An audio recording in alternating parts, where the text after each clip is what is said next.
وده جيت بعد الثلاث ايام وما حسيتش ان انت قمت بعد ما اتسلت، تبقى ما استفدتش من الصيام ده ولا الايه بتاعت المسيح اللي هي ايه النام عملت فيه.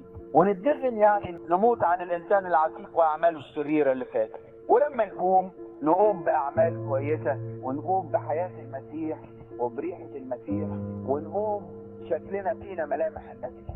شوف يونان قبل ما يدخل الحوت كان عنيد وكان ماشي ضد ربنا وكان خايف منه. دخل الحوت قعد 3 ايام تعلم فيهم الصدق ورجع لربنا وبقى مطيع واتغيرت حياته. تتصور ان قصه يونان دي قصه تتعاش. المسيحيه بتاعتنا يا احبائي مش مجرد امثال او تعاليم، دي حياه. فربنا قادر ينظر لينا كلنا من السماء عشان تتجدد اذهاننا وافكارنا وحياتنا، نتخلق خلقه جديده ونحس كده ان احنا متنا فعلا، ونبتدي نقوم قيامه جديده. لا نحن بل المسيح يحيا فينا.